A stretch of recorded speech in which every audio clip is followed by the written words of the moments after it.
Yo les amis, j'espère que vous allez bien. On se retrouve pour le débrief de ce match entre le FC Barcelone et Valladolid. Valladolid, équipe contre laquelle le Real Madrid a galéré pendant toute une mi-temps pour ensuite gagner à la deuxième mi-temps grâce aux remplaçants. Aujourd'hui, c'était au tour du FC Barcelone d'affronter cette équipe. Nouveau promu en Liga, je le rappelle. Et ils les ont gommés 7 buts à 0, les amis. 7 buts à 0. Et le pire, c'est qu'ils les ont battus de la meilleure des manières. Franchement, c'est même pas 7 buts à 0 chanceux. Non. Franchement, même dans le jeu, ça se voyait que c'était plus le même Barça qu'on avait vu la saison dernière. C'est pas le Barça de Xavi. Là, Hansi Flick est en train de faire un boulot dans cette équipe du FC Barcelone. C'est juste incroyable. On a vu une équipe du FC Barcelone qui se battait les uns pour les autres. L'équipe était cohérente. Ça jouait au football, ça combinait entre les attaquants, ça combinait. C'est pas comme au Real Madrid où on a des joueurs qui sont là, qui se font pas la passe. Non. Aujourd'hui, Hansi Flick a décidé de mettre Dani Olmo titulaire. Je le savais de toute façon. Je vous avais dit lors de mon précédent débrief que ce match-là, Ferran Torres allait prendre le banc. C'était sûr et certain. C'est bien beau d'avoir un marabout qui rentre dans la tête d'Hansi Flick, mais aujourd'hui, son marabout a échoué. Ils l'ont mis au banc et bizarrement, aujourd'hui d'ailleurs, il a marqué.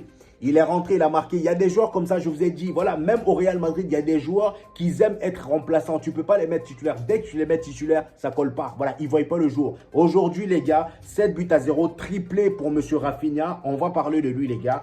But pour Dani Olmo, but pour Ferran Torres, but pour Jules Koundé et but de M. Robert Lewandowski. Aujourd'hui, comme vous avez pu le constater, Hansi Flick a décidé de mettre Dani Olmo titulaire et Ferran Torres au banc. Je vous avais dit lors de mon précédent débrief que Ferran Torres, il a beau avoir un marabout, mais au bout d'un moment, ça va s'arrêter. Et c'était ce match-là, les gars. C'était sûr et certain qu'il allait prendre le banc parce que tu n'allais pas enchaîner de mauvaises performances et t'attendre à ce que tu sois titulaire à chaque fois. Hansi Flick, il a été intelligent. Dani Olmo a été titulaire aujourd'hui. Et le pire, c'est que le poteau, on le met titulaire. Il est nouveau, mais tu n'as même pas l'impression que c'est un nouveau qui joue. Le gars, carrément, c'était lui le boss du milieu. C'est vrai qu'il y a Pedri, mais d'ailleurs, son association avec Pedri, est-ce qu'on en parle? La qualité footballistique. Genre, ça fusait entre les deux. Et Dani Olmo, les gars, je sais qu'avant son arrivée, il y avait plein de Barcelonais. Et moi, le premier d'ailleurs, même si je ne suis pas barcelonais, mais j'étais le premier à dire que Dani Olmo, c'était pas un joueur que le FC Barcelone avait besoin. Parce qu'ils avaient déjà des Fermin Lopez, ils avaient déjà des Pedri. Mais le gars, depuis son arrivée, il fait mouche. Le gars, 2 matchs, 2 buts, il n'a pas le temps. C'est pas pour rien, sa célébration, c'est ça.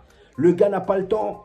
2 matchs, 2 buts. Et le pire, c'est que voilà, je crois qu'il a même des passes décisives aussi. Franchement, le gars dans la surface, c'est un danger permanent. Tu lui laisses une micro-ouverture, il te tue. Il te tue. Franchement, les gars, Dani Olmo s'est intégré dans cette équipe du FC Barcelone. Après, j'ai envie de dire, c'est un ancien Barcelonais aussi. Voilà, il vient de la Masia. Voilà, et c'est un Espagnol. Je pense que lui, son football colle parfaitement au FC Barcelone. On n'est même pas censé être surpris de ça. Et comme je vous le disais, son association avec Pedri, c'est juste une masterclass, les gars. Aujourd'hui, au milieu, M. Hansi Flick a eu l'intelligence de remplacer Bernal par Casado. Et encore une fois, je vous ai dit, lors de mon précédent débrief du match du FC Barcelone en Liga, je vous avais dit que le double pivot Bernal-Casado, faut pas les mettre ensemble. Non, juste mettez un et à côté d'eux, vous mettez un joueur expérimenté comme Pedri. Et encore une fois, on l'a vu, Bernal, Pedri, ça colle. Pedri, Casado, ça colle.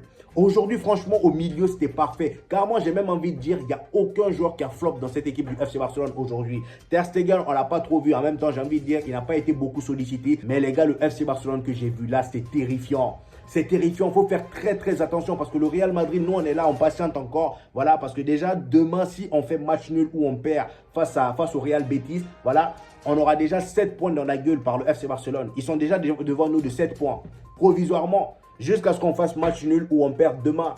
C'est ça en fait, parce que nous on est là, on patiente, on croit on a le temps. On n'a pas le temps, parce que là le FC Barcelone, ils sont en train de partir. Déjà là, on les autorise à avoir des défaites tout en étant devant nous, tout en étant premier. C'est ça le pire en fait. On m'aurait dit ça avant le début de la saison, j'aurais pas cru dire que le FC Barcelone allait avoir ce genre de mercato et ensuite commencer la saison de telle sorte. Franchement les gars, j'aurais jamais cru. J'aurais jamais cru. Nous, on est là-bas, on se mélange et regardez la qualité qu'a cette équipe du FC Barcelone. Franchement, et pour revenir sur le match, les gars, déjà défensivement, le FC Barcelone, depuis le début de la saison, je pense que la défense n'a jamais été aussi sereine. Cubarsí, Inigo Martinez, c'était solide. Cubarsí, d'ailleurs, belle passe décisive pour Rafinha en début de match. C'est lui qui ouvre le score. Franchement, les gars, ce gars-là, je pense qu'il a même la capacité de jouer 6, tellement sa qualité de passe est juste exceptionnelle. Et bon, ça, on l'a vu depuis Naples, hein, depuis son premier match face à Naples en Ligue des Champions, où il a terminé homme du match. J'ai vu que ce gars-là, franchement, ses pieds-là, même si on le met milieu, il est capable de jouer. Cubarsí, Cubarsí, les gars, c'est quelque chose. Et comme je vous ai dit lors de mes précédents débriefs, il faut faire très attention à ne pas le cramer. Et je pense que Hansi Flick a compris ça. Et c'est d'ailleurs pourquoi il a sorti Cubarsí aujourd'hui pour le reposer un peu. Voilà, ça l'a permis de souffler. Et au match précédent, j'espère qu'ils vont faire ça. Après, je ne sais pas s'ils vont mettre un 7-0 ou 5-0. Mais franchement, ça serait bien de permettre à Cubarsí de se reposer et de souffler un peu plus. Parce que vu le nombre de matchs qu'il attend, ça serait dommage de le cramer dès maintenant. Sur les côtés latéraux, Jules Koundé a été beaucoup plus sollicité que Baldé aujourd'hui. Voilà, on voyait que Valladolid, à chaque fois qu'ils avaient le ballon, c'était Jules Koundé qu'ils allaient voir. Je ne sais pas pourquoi. Peut-être qu'ils ont,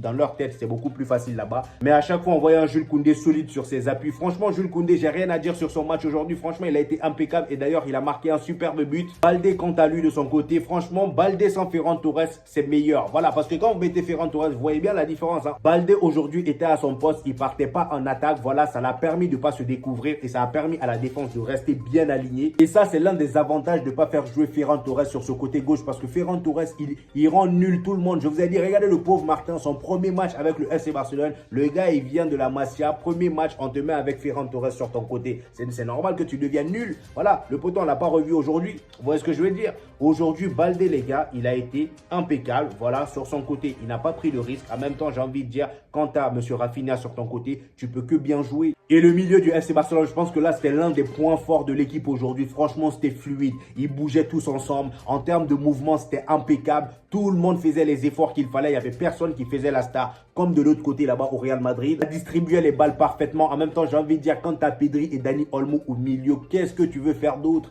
Qu'est-ce que tu veux faire d'autre? Et d'ailleurs, grâce à la présence de Dani Olmo au milieu, on a vu que Robert Lewandowski aujourd'hui, il ne se permettait pas de décrocher. Voilà, le gars, il est resté à son poste. Ça a créé de l'espace. Ça permettait de créer de l'espace. Et le gars, il pesait beaucoup plus sur la défense que d'habitude. C'est ça qu'on veut voir au FC Barcelone. C'est ce qu'on lui demande à ce Robert Lewandowski. Parce que d'habitude, il veut faire le playmaker. Voilà, il veut se la jouer à la Karim Benzema alors qu'il n'a pas ces qualités-là. Aujourd'hui, on a vu un Robert Lewandowski que Hansi Flick veut voir. C'est le Robert Lewandowski du Bayern Munich. Même s'il n'a pas beaucoup marqué, au moins, il continue à marquer. Robert Lewandowski, il est déjà à 4 buts en 4 matchs. C'est impeccable. Et comme moi, je vous l'ai toujours dit, Robert Lewandowski, si c'était barcelonais, j'allais juste le demander de marquer. Je ne le demanderais pas de faire des beaux jeux ou je ne sais quoi. Voilà, juste marque. Et c'est ce qu'il fait depuis le début. Franchement, Robert Lewandowski, impeccable. Lamine Yamal et Rafinha. Alors, ce duo-là, les gars, franchement, déjà, Rafinha, il faut qu'on se dise la vérité. Rafinha, il faut le demander pardon. Parce qu'au bout d'un moment, comme vous le savez, il fut un temps où j'appelais Rafinha Claude Moutemba. Tellement le gars, il devenait nul. Tellement à un moment, tous les Barcelonais même étaient contre lui. Avant le match du FC Barcelone face au Paris Saint-Germain la saison dernière, tous les Barcelonais, on va dire la majorité des Barcelonais voulaient voir Rafinha quitter le club. Tellement le gars, il devenait saoulant. Tellement il devenait chiant à regarder jouer. Mais aujourd'hui, les gars, depuis ce match face au Paris Saint-Germain, les gars, depuis qu'il a fait un câlin à Ronaldinho, je ne sais pas ce que le gars l'a transmis, mais il est devenu cheaté d'une manière. Regardez les appels de balles qu'il fait. Regardez les appels de balles qu'il fait. Et comme je vous ai dit, les gars, Rafinha, pour moi, au jour d'aujourd'hui, rares sont les joueurs qui font mieux les appels de balles que lui.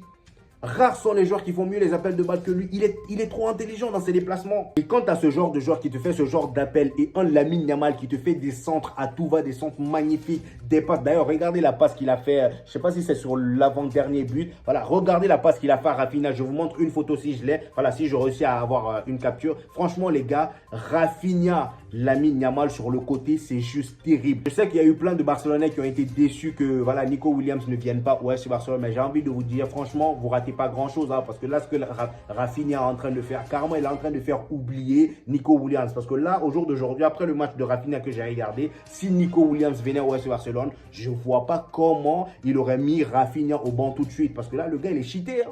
Que ça soit en 10, quand tu le fais jouer en 10, il est bon. Sur son côté, il est encore meilleur. Et aujourd'hui, ça s'est vu. Et de l'autre côté, tu as un Lamine Yamal qui prend en maturité de jour en jour. Le gars, depuis l'Euro, il est devenu dangereux comme pas possible. La conduite de balle, les dribbles, la provocation, la percussion. Franchement, Lamine Yamal, carrément, j'oublie même qu'il a 17 ans. Il a 17 ans, c'est un gamin. Il est adolescent, il n'est même pas encore majeur. Il n'est pas encore majeur. Franchement, je pense qu'on oublie.